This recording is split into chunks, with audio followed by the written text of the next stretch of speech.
Hi, everyone. Pastor Galen, lead pastor at Cheyenne Hills Church. Thank you so much for joining us on this podcast. We hope that these podcasts will be a real encouragement to you on your spiritual journey. You can also connect with Cheyenne Hills at CheyenneHills.org. Hope you enjoy the program. We are across the street and around the world, Cheyenne Hills. We are back, everybody, and thank you so much for joining us. And we are, we are in studio. We've stayed in studio. We just are continuing on our journey in Genesis. Really, we're trying to backtrack because of our new technology and our wonderful tech man, Casey, over there. And we're able to do some things that we haven't been able to do. So this is another one of those clips that I want us to take a look at because, well, it explains today. Today, I think there is a glacier moving down from the north that's coming right through Cheyenne because it's cold, it's miserable, it's snowy, it's slick. No, I'm glad we do get melting. But this clip that we're going to see, he does explain a little bit of the ice age and why there's so much snow that was dumped, up on, in the poles, and also the ice caps and how that was created, some major chasms. And so I think it's fascinating to hear some of these guys put these things together. So, but before we get there, really, this is right. He's talking about a lot of things. This clip we're going to see today. After the ark. So I was wondering, Julie, if you would take maybe Genesis 9 is that story coming off the ark, and maybe that will give us kind of a running start. And then Ken, kind of give us a lead in to this clip that we're going to see. Okay. All right. So prior to that, just a reminder that Noah built an altar to the Lord right after he got off the ark, which I think is really, I don't know, that's just a really cool spiritual application. And but anyway, so we're going to start in chapter 9, verse 1. And God blessed Noah and his sons and said to them, be fruitful and multiply and fill the earth. The fear of you and the terror of you shall be on every beast of the earth and on every bird of the sky, with everything that creeps on the ground. And all the fish of the sea, into your hand they are given.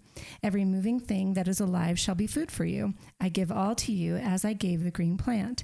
Only you shall not eat flesh with its life, that is its blood.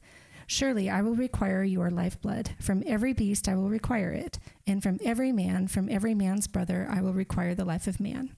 Whoever sheds man's blood, by his blood shall be shed. For in the image of God he made man. As for you, be fruitful and multiply, populate the earth abundantly, and multiply in it. That's amazing. And so what the clip we're actually going to see, it talks about the migration of animals first across the different land masses after the flood. And then he talks about how then man follows that. And the instruction here is, man just doing what God said to do. You can eat these animals and they're going to fear you now. Isn't that interesting? It's on the ark. Apparently there was no fear.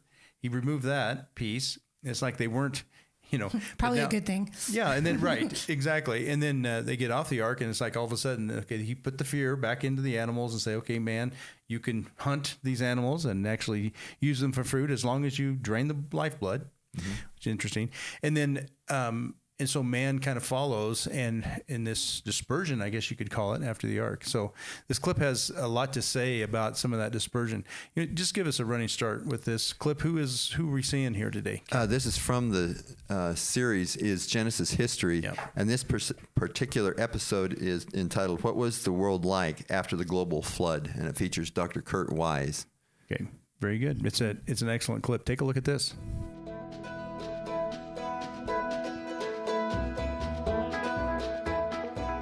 Well, Kurt, the conventional paradigm would tell us that we have a lot of ice ages, and looking at ice cores tells us that, we've got all of these layers. That means we've got many, many thousands of years from those ice cores. What's your perspective on that? Yeah, the conventional wisdom is that there are multiple ice advances. In our model, there's good reason to believe there's only one ice motion. However, the idea is that the ice that's collapsing, surging out, is surging out in lobes that intersect one another. One lobe would go out, melt back, another one would come in. So you've got a succession of events, I see. But they're probably only separated by a few years. And so this is actually one collapse event. So that might get an appearance of several ages. Yes, there's a sequence of time but it's not hundreds of thousands of years or millions of years. Well, Kurt, that also brings to mind the woolly mammoth that we find frozen in the ice. So those were creatures that are post-flood. They're not creatures that were caught in the flood. That's correct. They're all post-flood creatures. They would have, in the case of the mammoths, there would have been an elephant that got off the ark. There would have been diversification of elephants, producing a whole bunch of series of different species of elephants within the created kind of elephants.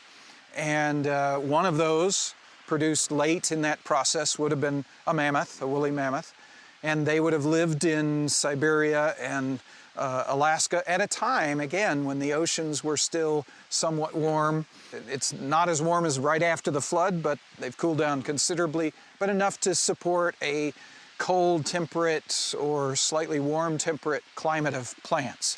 So, Kurt, after the animals and the people got off the ark, there must have been a rapid expansion of life.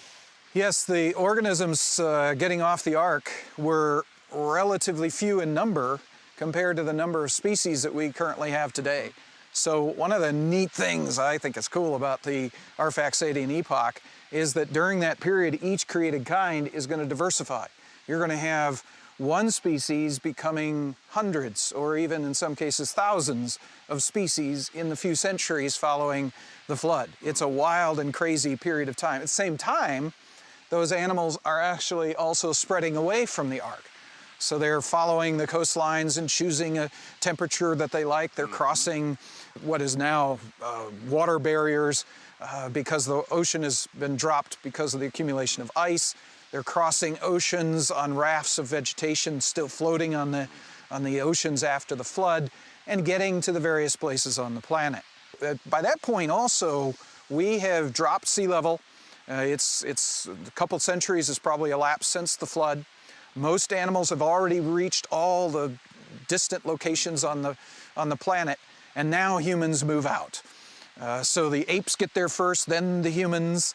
So you've got this sequence that some people interpret to be the evolution of apes to humans. Well, it's not that. It's the apes got there first, but eventually the humans go to all parts of the earth, going across land bridges, but I suspect also probably using ships. I mean, after all, Noah built a ship, so you've got shipbuilding ability. Noah would still be alive at that time, at the time of the dispersion from Babel, and so probably some humans dispersed by ship as well. So there we go, guys.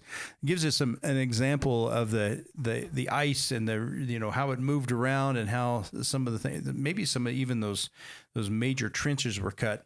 I think for me, and I'd like for you to hear your guys' what you think your highlight is from that clip, but I always like the fact that people think about there was one elephant that came off the ark, but they do more for there is.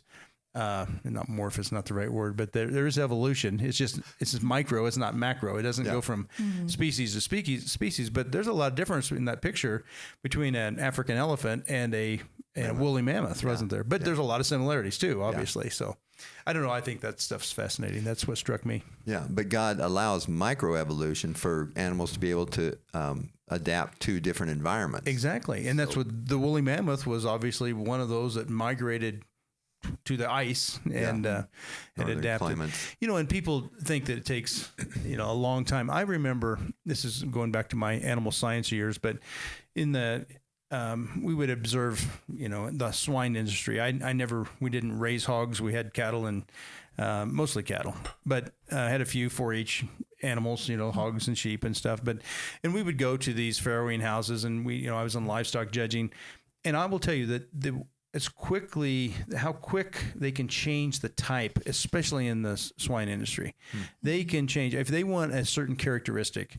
They can breed for that and make changes really quickly. And what you get to see, because the gestation periods are short and the generations are turned over quickly, and there's a large litter, you can be very selective and say, okay, this one little pig has the traits that I'm looking for, and that will go into the breeding program. You can make a lot of change quick. But it gives you a microcosm of thinking, this is how those kind of changes can happen that you were talking about, Ken. Whether, confinement, so that hogs can handle confinement. They bred them to have more bone. That was one of the things. Yeah. There's many more, but even the flexibility of their, they used to have these really high top pigs and that was the thing. They bred those out because it was hard for them to get up and down on the concrete and stuff. So, but they can make changes quickly. And so it gives you an example that, these changes can happen. It may take, several decades, but it can happen, and it doesn't take billions of years. Yeah. Yeah. What did you see in that video that struck you as you went through it? I thought it was interesting. I never really thought about it, but the dispersion of people with shipbuilding. It's like, hey, I know. I thought that was good. Here, great grandpa Noah was the ultimate shipbuilder, and they would have probably learned that trade or the principles of it, from just passing down generation to generation. I've heard that even our cargo ships today use the dimension percentages for the scale of those cargo ships that we have, the big vessels and stuff to move cargo across the waters. Have you heard that before? Yeah, that Ark was basically just a large floating barge, right? And the dimensions are It's like, this is tried and true. Let's keep these dimensions, or at least in scale. Whatever they might be. Maybe the guy that designed it knew what he was talking about. Maybe the designer. Maybe somebody believed that there was a designer. And that's what this whole thing is about. To realize this was a designer that really knows what he's talking about, and whether it's a shipbuilding or whether it's whatever it may be. Real quick, did you have any takeaways? I didn't want to put you on the spot here, but well, I agree with what you both said. Both of those things stood out to me, but also just to reiterate in what he talked about with the layers and ice, and how that goes back to what we've talked about previously, and just as far as the layers of the bedrock, just how all of those they're not millions of years. It's just more consistent evidence to speak to creation, to the flood and all of that. So. Right.